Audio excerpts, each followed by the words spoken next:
Hello and welcome to another exciting week of Talking Film with Daniel and Nick on the other side. Hello. Okay, well, we shall get started. Let's start talking about film. Um, at the box office, at number 5 was the second best Marigold Hotel at $5.7 million. At number 4 was a tie with Focus and Chappie at 5.8 million. At number 3 was Kingsman: The Secret Service at $6.2 million. At number 2 was Liam Neeson's Run All Night at 11 million, and at number 1 was Cinderella at $70.05 million. Anything surprise you, Nick? Cinderella made more than I expected, Really? but it just doesn't really appeal to me. It doesn't. I don't think its marketing has been very strong. But anyway, that's Disney for you, I guess. Marking has been strong. They got the Frozen Fever shorts, which probably made up half of There you go. That would explain a lot. That's probably like 20 million right there. Short. Yeah, Yeah. and surprisingly, it's on even with Maleficent at 69 million, and just slightly under Oz's 79 million. But surprisingly, and I hadn't even thought about this, that Cinderella is actually pretty impressive considering it's not in 3D like the other films were. Yeah. Well, that's what I mean, though. That's all the Frozen short, isn't it?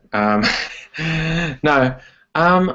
Cinderella is kind of a a timeless story. Like it's a fairy tale that's just told and told. Everybody knows the story of Cinderella. Like it's famous. Babies are born knowing the story of Cinderella, and it's just something that a lot of people can relate to. And I think the statistics were 66% were female, of the audience members were female. So it definitely had a very big skew in that regard. But it's always going to be popular. Like they can remake it over and over and over again in different styles: animated, live action, huge special effect budget, small special effects budget, Shakespearean language. They can do anything with Cinderella, and it's gonna sell tickets because Cinderella is like people know what they're going into. Like, oh, let's go see a movie with the family this weekend. Oh, what's on? Cinderella. Oh, that sounds like a innocent classic story to watch on the big screen, you know? Mm-hmm. If that makes sense. So I guess it's appealing in that way. It's a harmless option for families, and just like the original animated film would have been 60 years ago, I think. Yeah, about 60 years ago. The original animated one. It's actually got fairly dark. I only remember it faintly, but I did see the animated one a long time ago, and it's got a bit of darkness to it, especially towards the end. Like the evil stepmother thing it's a bit of a dark theme, really, if you think about it. But I don't know how well that translates to this one, but yeah, mainly Cinderella is. Princess movies are pretty big right now, but Cinderella has always been this kind of parable for like conquering your low, like your place in the world and being something more than that. You know, like she's the lowest of the low and she becomes a princess. Mm. Awesome. And I think it's going to be staying pretty much long term, this one, because this one's the only Disney live action film that's actually getting some pretty good reviews. Well, I don't know much about that yet, but I don't know. As personally, Cinderella doesn't interest me because I know the story, and because its visuals just don't appeal to me. It's not so much the story itself. Like, I like the story of Cinderella itself, but this interpretation of it, this particular interpretation, just seems. I'm not a big fan of the Disney fairy tale remakes that are going on at the moment. Like I didn't see Maleficent, and I didn't really have a big thing for Oz, the Great and Powerful. Alice in Wonderland, but No. but I mean, but there's just the visual of them just seems they've all got a very consistent visual, even no matter who directs them. And I just think that it's just not my kind of aesthetic. Does that make sense? Yeah, same here. I've actually never seen the animated Cinderella before, but I sort of do know the story, like the glass slipper and stuff like that. Well, everybody knows that part. Everybody knows the glass slipper part. Like that's all you do is show a picture of a glass slipper, and it instantly evokes Cinderella. Like if you show someone a glass slipper, it's like Cinderella. Yeah, and that's how Disney started off with their marketing campaign. It was just a shot of the glass slipper. Exactly. It's that symbolic, that easily recognizable. Yeah. But yeah, it doesn't come out here for a week yet, does it? 2 weeks. 2 weeks. Yeah. 2 weeks comes out here in Australia. Yeah. For those who aren't watching from Australia.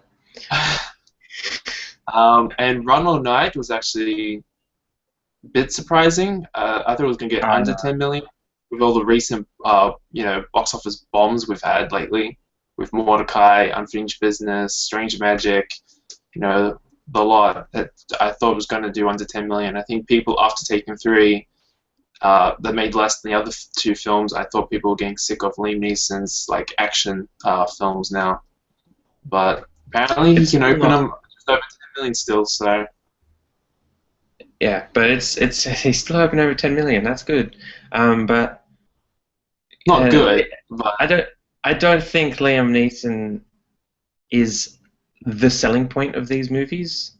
Mostly, like he kind of plays the same character in all of them. So he might have been the selling point in Taken 1, Taken 2, non-stop.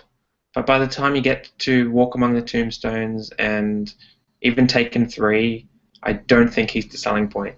Taken 3 made money because it was the third in a franchise. Yeah, definitely. Yeah. And if it was not called Taken 3 and it was just called Liam Neeson goes to a exotic country to take revenge for his wife or whatever, that was a very long title.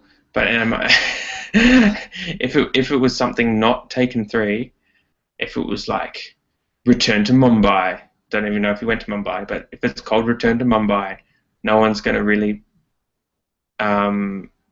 pay for that, really, just because Liam Neeson's on it. I think Liam Neeson's popularity is fading, in a word. Yeah, it definitely is.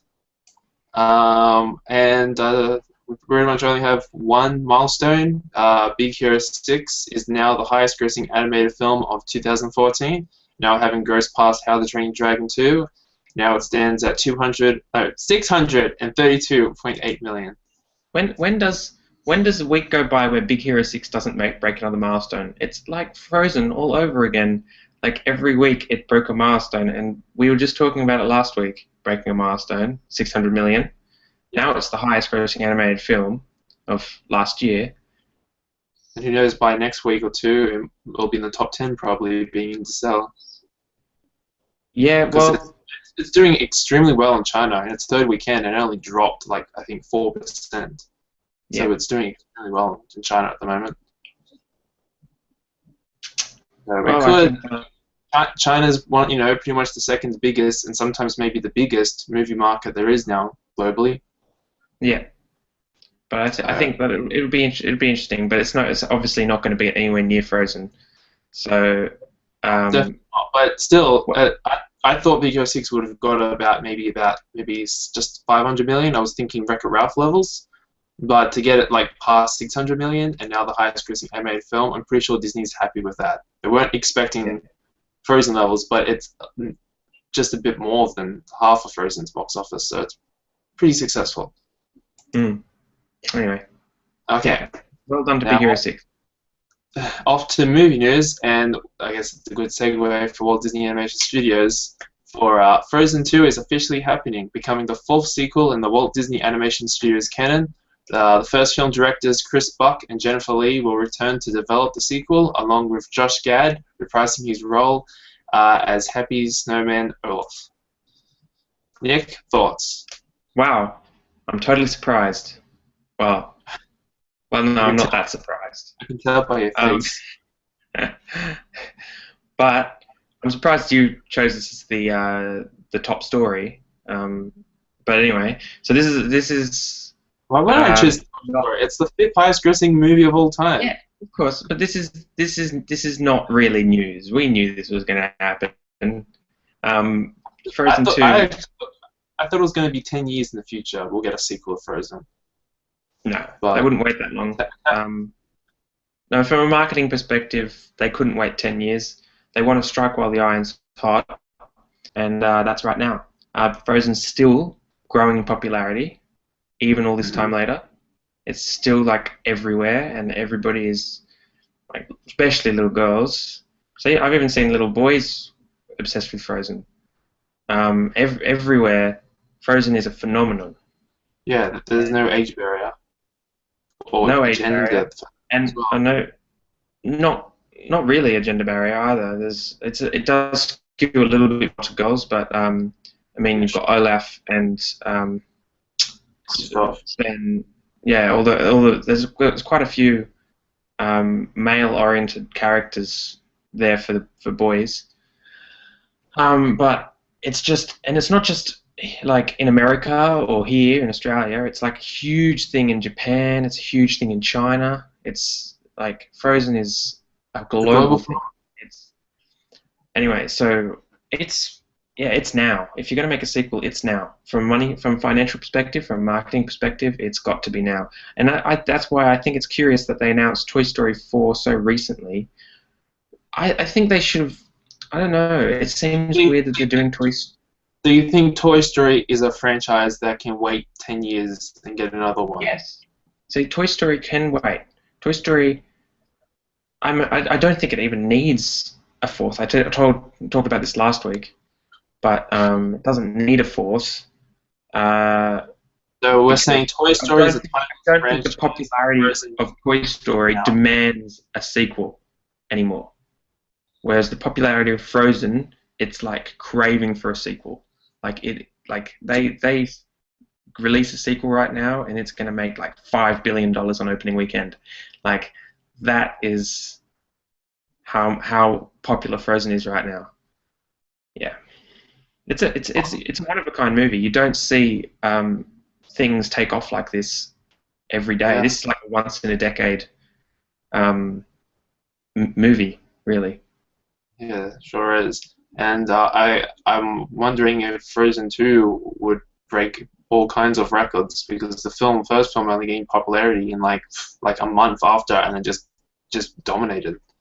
So I'll be surprised. Yeah, I think Frozen 2, if it comes out in the next 5 years, which I don't know if they gave a release date, but no. But we still have a November 2018 date that has nothing yet. So I think it will either be 2018 or 2018. So if it is, then I think it will be much more front-loaded, obviously, than Frozen, the first Frozen.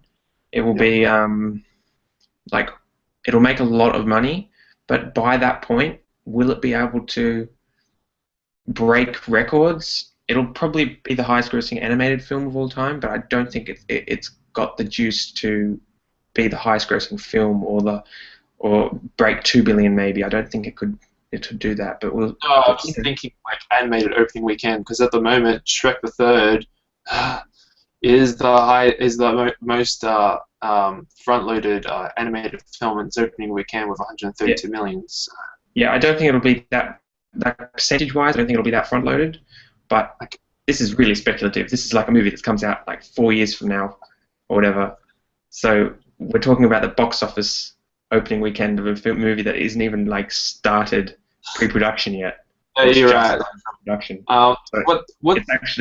It's kind of ridiculous that we're having this conversation, but yeah, I think it'll play very differently to the first Frozen in terms of record breaking, how much money it'll make, and stuff like that, which is really the most interesting thing about well, okay, there's lots of interesting things about Frozen, but it's the phenomenon of how unexpectedly it took off at the box office. That is probably one of the biggest stories around Not even the Frozen. box office. I think I read that Frozen is in just a year, less than a year, that Frozen's now the most sold Blu-ray, beating Avatar in Yeah, America.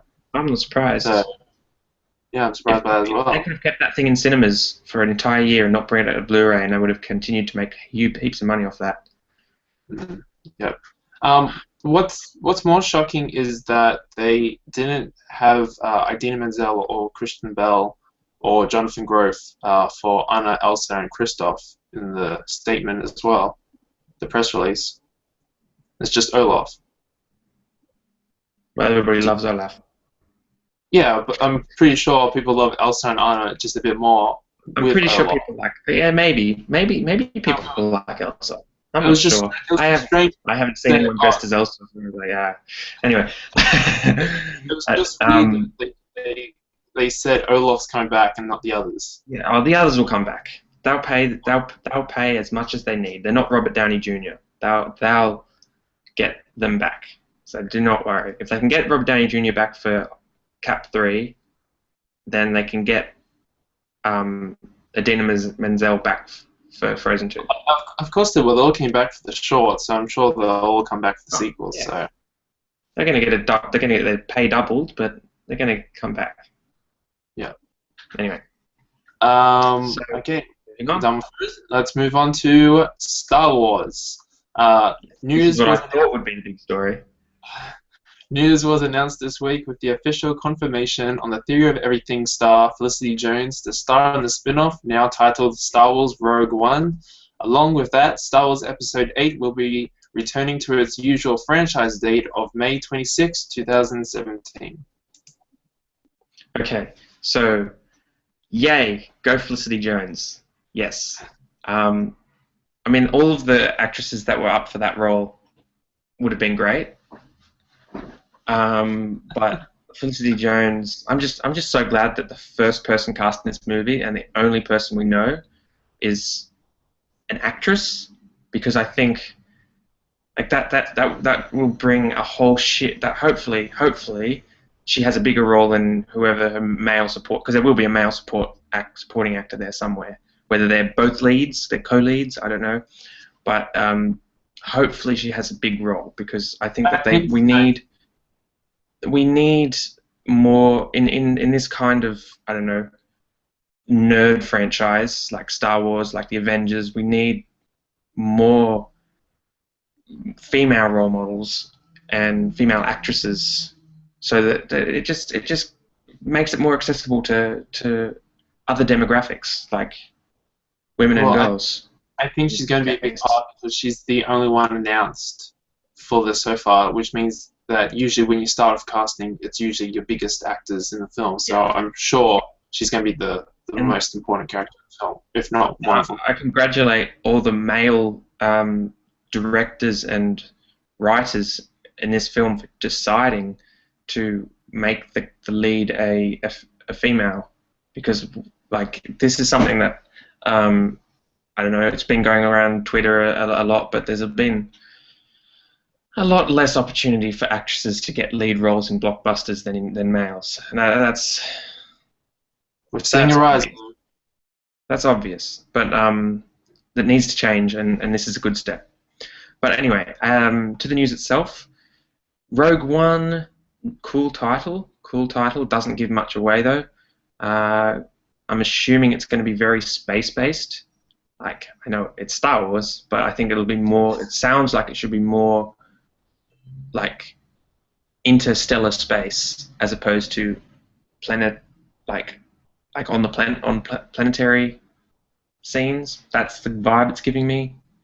But that's all I've really got to work on, mainly because Rogue One sounds like the name of a ship, and I imagine that some of the most climactic scenes and the big set pieces of this film will probably be like, I don't know, space fights. What do you call them? Where between spaceships, between I don't know, the TIE fighters and the X-wings, and pew pew pew.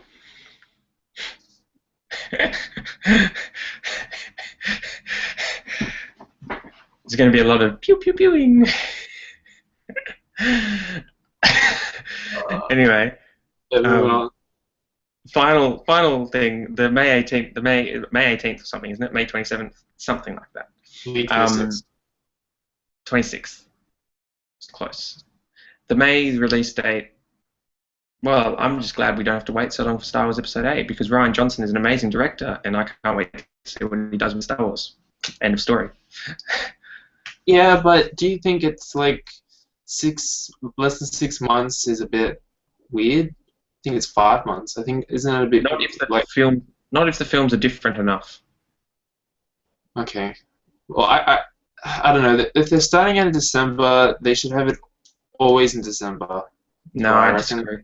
I reckon they should have pushed Episode 7 back to May next year, and then they should have had them all in May because that's the traditional Star Wars release date.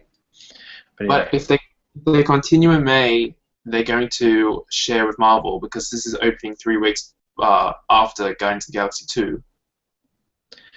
3 weeks after, there's a fair amount of time for Guardians of the Galaxy to die off. Um, it's interesting they're both kind of space operas, Yeah, they're both from Disney. and they're both from Disney. But I think since Guardians is first, Guardians is not going to be hindered by Star Wars. And Okay. since Star Wars is not going to be hindered by Guardians. So it's not like they're opening on the same day. That would be hilarious. That would be really. I'm also thinking that this move, while yes, it's the usual Star Wars release, for the franchise, the past 6 films. I think that Disney moved Star Wars Episode 8 to May. I think they were going to originally have it December, but I think they sort of think that another big blockbuster property, Avatar 2, is looking like it's going to reach its December 2017 date now, and that we all know that Disney World's having this Avatar theme park now. Do you think that they moved it May to look, get Avatar? I Because have it would no have idea. opened It could the be. weekend. It could be, but I mean, have you noticed? But there's getting more and more blockbusters every year, big ones, big sequels, Avengers sequels, Star Wars sequels, Avatar sequels, huge Mission Impossible, even Jurassic Park. These huge franchises that are going to, they're all aiming for over $100 million debuts, and they're not all going to be able to get that. Is people don't go and see movies as much as you and I do, and they only pick the movies they're looking forward to the most, and so something's going to suffer. But I don't think it's going to be Marvel or Star Wars. Could be Avatar. Anyway. I don't know. I still think Avatar 2 will make a lot of money depending on its quality. Yeah. Okay. I don't know how to pronounce his name. Hotel Transylvania director Gandhi Tartakovsky, I think that's how you pronounce it, has left the project of the CGI film Popeye. While the director does have Hotel Transylvania 2 due for release this year, his next film that he was overseeing while working on the sequel was Popeye, which was rumored for release in 2016. With his exit on Popeye, he will continue to work with Sony Pictures Animation with his next film. Can you imagine?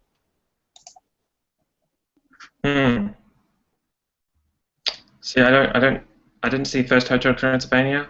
I don't think he didn't direct that though, did he? I'm not sure. Did he? Yeah, he directed. He directed That's why First. No, I don't really know. I don't really have much interest in a Popeye film, and there's not really much this director could have added to it to increase my excitement. Did you see the test footage they released last year? Yeah, I think so. Yeah, it was alright. It was alright. I'm sick of the CGI trend for adapting things that should be 2D animation.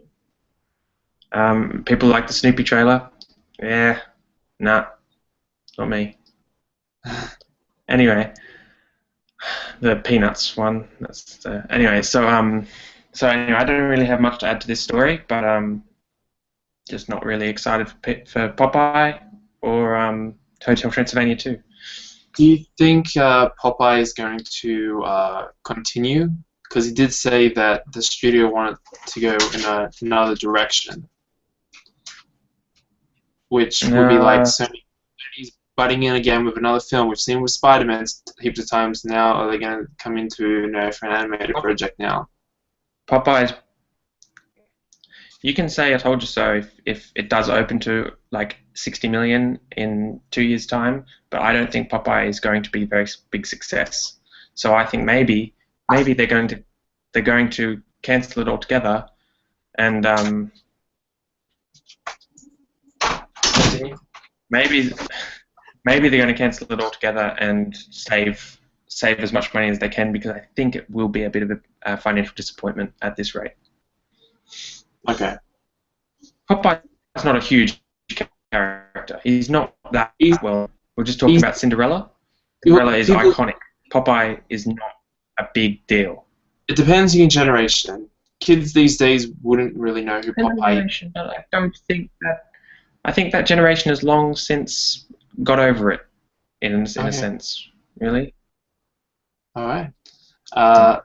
Ben Stiller and Owen Wilson is really, really, really looking forward to Zoolander 2 with a release date of February 12, 2016. The first film was released more than a decade ago in 2001. This will mark the first film's 15th anniversary.